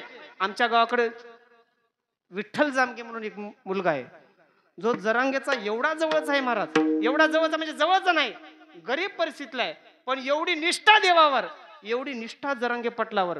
जरांगे पाटील जर म्हणले विठ्ठल उठ आणि या बिल्डिंगून उडी मार, एकाही क्षणाचा विचार न करण्याशी विठ्ठल उडी मारायचं. काय एवढी दृढ निष्ठा. एका पोरानं झेंडावरी लावला, त्याच पोराला पुरस्कार भेटला महाराज. भेटला का नाही? का? कर्तृत्व चांगलं होतं, पुरस्कार भेटला. ठीक आहे, आपल्या मेंढल्याच्या पोराला भेटला पुरस्कार. भेटल्यावर गावामध्ये आले, गावामध्ये सगळ्यांनी सत्कार केला. गरीब घरचा मुलगा, सत्कार केला, आनंदात सगळ्यांनी व्यक्त केला. पण त्या ठिकाणी जिथं सत्कार झाला, मेन तालुक्याच्या ठिकाणी, तिथं आमदाराचं सगळं कुटुंब आलं आणि त्या आमदाराची एकुलती एक पोरगी तिथं आली. काय झालं? मुलगी आली. मुलानं त्या मुलाकडे पाहिलं, त्याचं कर्तृत्व बघितलं आणि त्या कर्तृत्वावर मुलीला वाटलं मला हेच नवरा पाहिजे. काय? मला हाच नवरा पाहिजे. ती आमदाराची पोरगी, पैसा म्हणेल तेवढा महाराज. आता बापाला म्हणा तर बाप राजी होते का? आमदाराचा बाप एखाद्या गरीबाच्या घरी दे म्हणल्याने देते? अजिबात देत नाही. तिनं आयडिया केली, गाडी घेतली, गाडी घेऊन त्या पोराला, एका बारीत नंबर येते, त्या पोराला बोलून घेतलं तालुक्याच्या ठिकाणी. बोलून घेतलं त्या पोराला. बोलून घेतल्यावर प्रश्न केला, बाबा तू एवढं कर्तृत्व चांगलं केलास, मला आनंद वाटला आणि माझी इच्छा आहे की तुझ्यासोबत लग्न करायची. काय?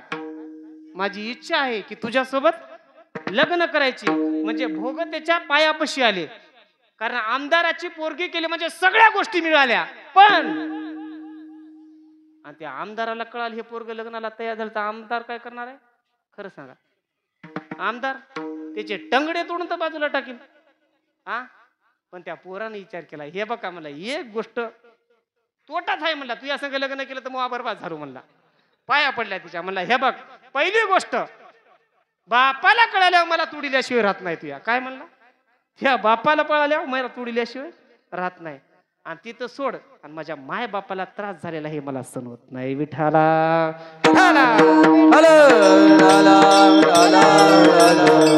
काय म्हणला?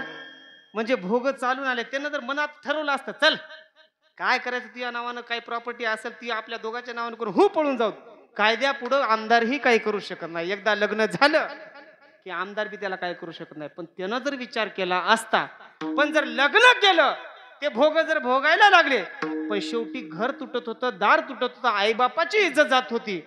आणि उलट कधी जर प्रसंग अवधानी पडला तर आमदार त्याला मारायला कमी करत नव्हता. म्हणजे एखादे भोग आल्यानंतर वैराग्य निर्माण होणं म्हणजे हे खरं वैराग्य. विठाला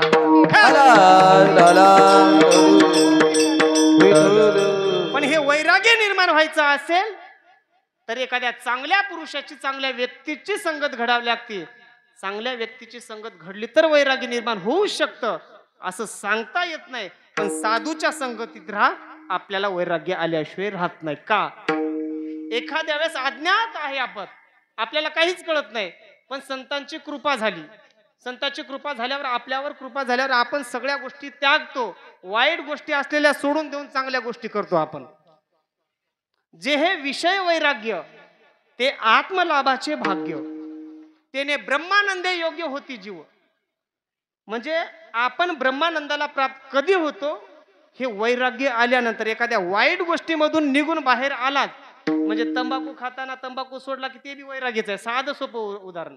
किंवा एखादी निंदा करण्याची सवय असली, संतांच्या संगतीत राहिले की आपण चांगलं बोलायला लागतो, आपलं अंतःकरण शुद्ध होतं, त्यावेळेस बी आपण ते वैराग्य निर्माण करतो. पण या अंधकारातून निघायचं असेल, आपल्याला उजेडाचा प्रकाश या अंधकारातून पडायचा असेल, तर संत कृपेचे दीप आपल्यावर पडल्यावरच हे पाप निघून जातात अभंगाच्या. संत कृपेचे दीप, संत कृपेचे दीप, कृपेचे दीप, संत कृपेचे दीप. ओ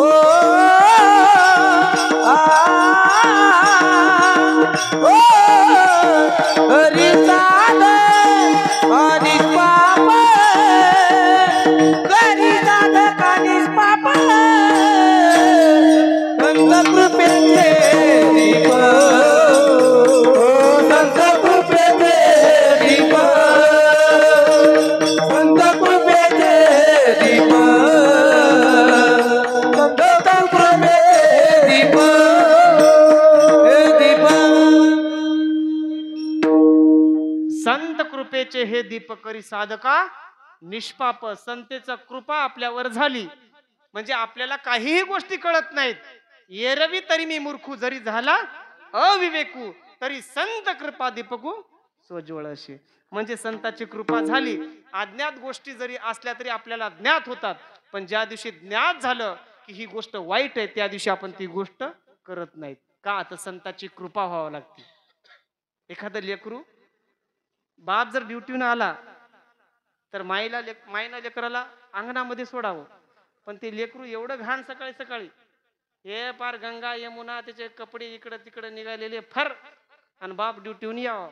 बाप ड्युटीहून आला की मग कोणी लेकराला वाटते मग बाप आल्याकडे, बापाच्या गळ्याला पडावं, पांढरे शिपट असे कपडे घातलेले बाप, बापाला हात केला, बाबा म्हणल्यावर लेकरू बाप घेईल का? खरं सांगा बरं, घेईल का? अजिबात घेणार. ए म्हणतात तिला, त्याला धुवून आण म्हणतात. काय म्हणतात? त्याला जरा स्वच्छ कर म्हणतात. बापानं घेतलं नाही, पण आईला कळालं.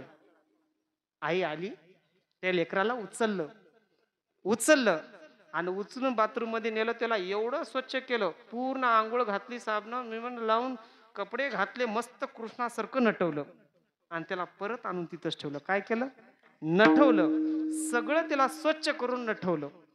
त्यावेळेस बाप मस्त पाणी पिऊन बसलेला आला की मग असा हळूच त्याला घ्यायला गेला बाप. पण त्यावेळेस त्या लेकरांना हट म्हणला, हे ना म्हणला, इकडं तोंड केलं लेकरानं. काच झालंय? एकदा ठुसकी मारल्या.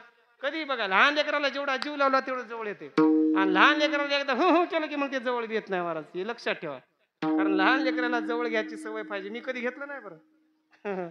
आता म्हणतो महाराज, कारण मला टाइमच भेटत नाही. इकडं गेलं की 4 दिवस तिकडं बायको बोंबलून परेशान महाराज. आता तर कीर्तन करायला, हे कंडक्टरची नोकरी 4 दिवस गेलं पंढरपूरला, हे गेलं इकडं नाईटला, काय करावं. पण कसं आहे, बायको समजूतदार भेटली की आपल्या आयुष्याचं सार्थक होतं. लक्षातच ठेवायचं, जैशी स्थिती आहे तैसे परी राहावे. आपण भाकर खाऊन जगा, आपल्याला मसन वाट्यातच जायचे. आपण काजू बदाम खा, आपल्याला मसन वाट्यातच जावं लागतं. हे लक्षात ठेवा. याच्यापाशी एवढ्या गोष्टी आहेत, याच्यापाशी तेवढं आहे, तिचा नवरा तिकडं फिरत, हे लक्षातच घ्यायचं नाही. आपला नवरा कोणत्या स्थितीला हे लक्षात घ्या. कधी तुमच्या संसारात सुख असल्याशिवाय राहत नाही. विठाला त्या शृंगार केला आणि बाळाला आणलं तेव्हा देवानं त्याला जवळ केलं. तसं आपल्यामध्ये काम, क्रोध, वाईट भावना असतात आणि संतांना आपल्याला सगळ्या गोष्टीनं धुवावं, सगळ्या गोष्टी आपल्यामधून काढून टाकाव्या. त्यावेळेस देव आपल्याला जवळ घेतो. मग काय होतं? तो देवाचा भक्त होतो. अभंगाच्या 3ऱ्या तोची देव भक्त, तोची देव भक्त, तोची देव भक्त, तोची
देव भक्त भेदाभेद नाही जात, म्हणजे तोच देवाचा भक्त आहे ज्यानं कोणामध्ये भेद केला नाही. भजनामध्ये आल्यानंतर एखादा नवीन जर येऊन बसला भजनात हरिपाठात तर सगळ्यांनी सामावून घेतलं पाहिजे.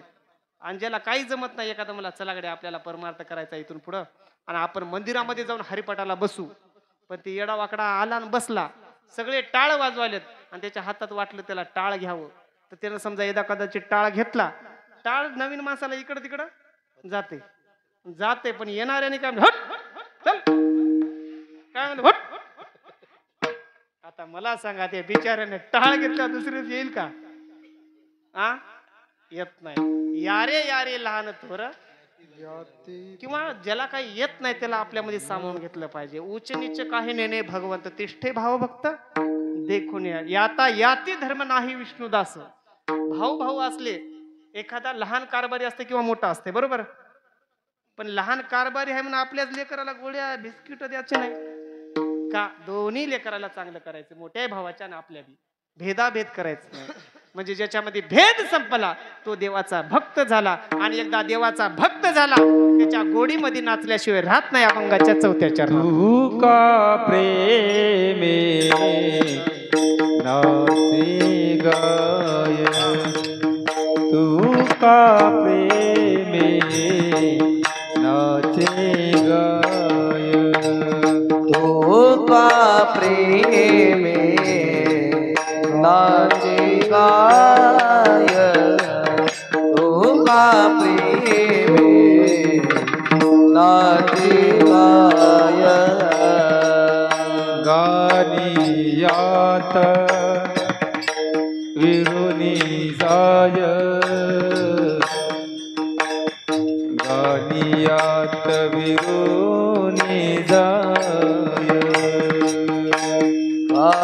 गायनात हिरोनी गाय, गायनात हिरोनी गाय. संत कृपे दीप, संत कृपे दीप, संत कृपे हे दीप, संत कृपे हे दीप.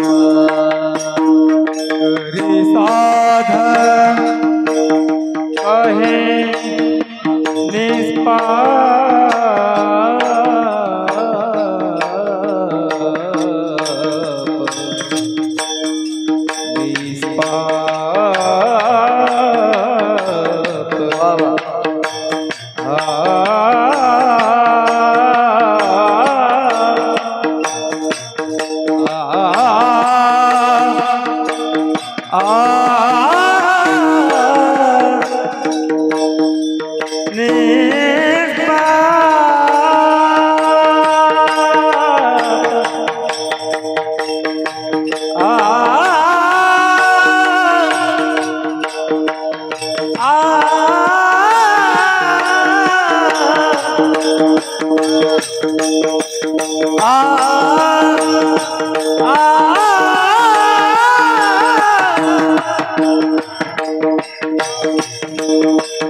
साधका निष्पाप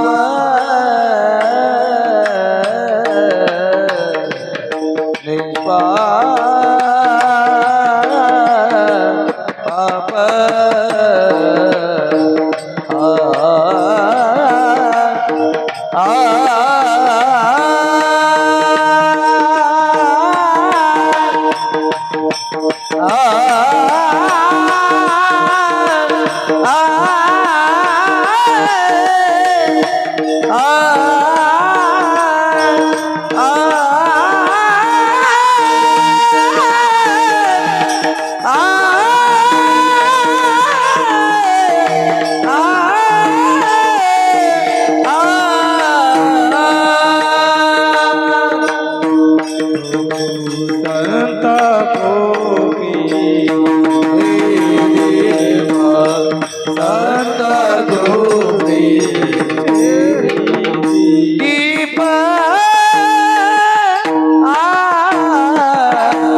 तुका प्रेमे नाचे गाय गाणी यात विरोनी जाय. जेव्हा देवाचा भक्त होतो, जेव्हा आपल्याला गोडी निर्माण होते, तरी एक वेळ अवधान दिजे मग सर्व सुखाशी पात्र होईजे. देवाची द्वारी उभा क्षणभरी. एकदा देवाच्या द्वारात उभं टाका, एकदा नामाची गोडी आपल्या अंतकरणात ठेवा, पण त्याच्यासाठी संताची संगत लागते. आणि संताची संगत लागली की आयुष्याचं सार्थक झालं म्हणून समजा. यदा कदाचित संताची लागलीच नाही तर एखाद्या बेवड्याची लावा, मग झुलल्याशिवाय राहत नाहीत. बेवड्याची लावण्यापेक्षा चांगल्या सात्विक दृष्ट्या एखादा परमार्थिक जरी नसेल पण समाजामध्ये वागणारा, आता जरांगे पाटील साधा माणूस होता, तो समाजासाठी काम करतो म्हणून आपल्यासाठी संतच आहे महाराज. छत्रपती शिवरायांनी आपल्या धर्माची स्थापना केली, आपलं स्वराज्य स्थापन केलं, कुठंतरी धर्मासाठी लढले आणि आज त्यांच्यामुळं आपण आज इथं उभा आहेत म्हणजे ते पण एक संतच आहेत महाराज. आपल्याला परमार्थाकडून संताकडे भेट करायची नसेल तर अजिबात करू नका, पण समाजामध्ये वावरत असताना एखादा चांगला व्यक्ती आहे त्याच्या संगतीत हा आयुष्याचं सार्थक होतं. विठाला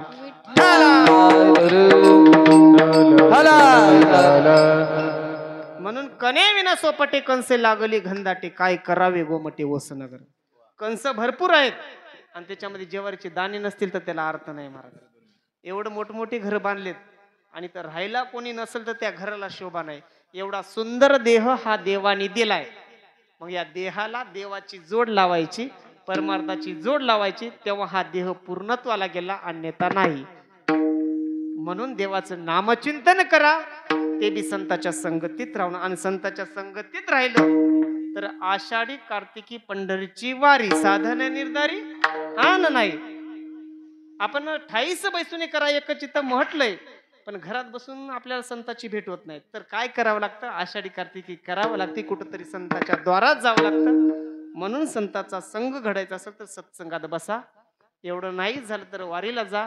वारीला नाही गेलं तर कुठंतरी असे सत्संग चालू असलं तर कमीत कमी लांबून तरी बघा, कुठंतरी आपलं मन बदललं तर आयुष्याचं सार्थक होऊ शकतं. विठोबा रखुमाई रखुमाई रखुमाई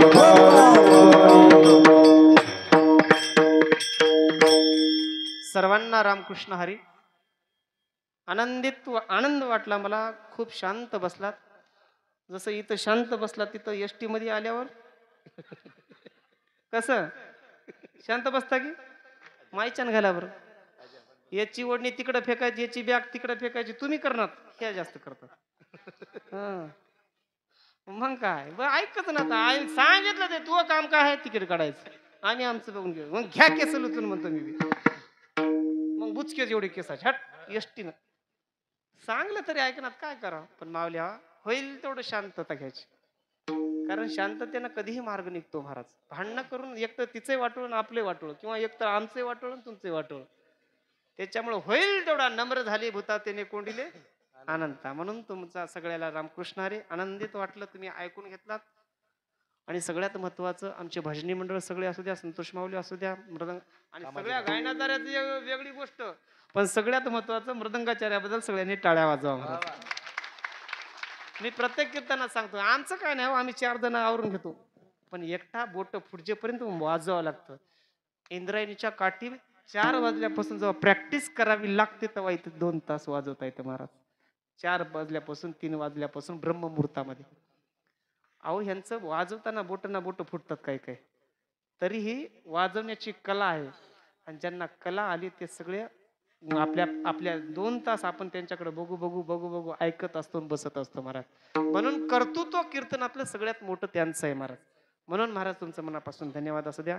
आणि सगळ्यात महत्वाचं ज्यांनी कीर्तन सेवा दिली आपल्या कमिटीतील सगळेच मंडळी असू द्या, त्यांचं मनापासून धन्यवाद. मागच्या वर्षी पण सेवा होती, तुमचं प्रेम माझ्यावर होतं कुठंतरी चांगली, म्हणून कुठंतरी श्रद्धा तुमची माझ्यावर, माझी तुमच्यावर, म्हणून ही सेवा भेटली. तुमचं मनापासून सगळ्यांचा धन्यवाद करतो. विनेकरी बाबा असू द्या, चौबदार बाबा असू द्या, किंवा आमचे वारकरी संत या यूट्यूब चॅनलचे संस्थापक म्हणायला हरकत नाही आमचे ओम पाटील, तुमचं पण मनापासून धन्यवाद. आता कधी जर वाटलं कोण झोपलंय, कोण पाय वरी केले, कोण पाय इकडे केले, ते याच्यामध्ये बरोबर रेकॉर्ड झाले. मी बघतो आता घरी गेलं की कोण कोण कसं बसलंय. हा आणि पुढच्या वेळेस योग आला तर मग सांगतो नाव कोणाकोणाची पुढे बसवायला तिथं. हा, अजिबात नाही. हा, ज्याला परिस्थिती आहे त्यानं नक्कीच पाय लांब करून बसा. असं नाही, कीर्तनात मर्यादा असतात, पण परिस्थिती तशी असली तर खुर्चीवर पण बसा आणि पाय लांब केलं तरी हरकत नाही महाराज.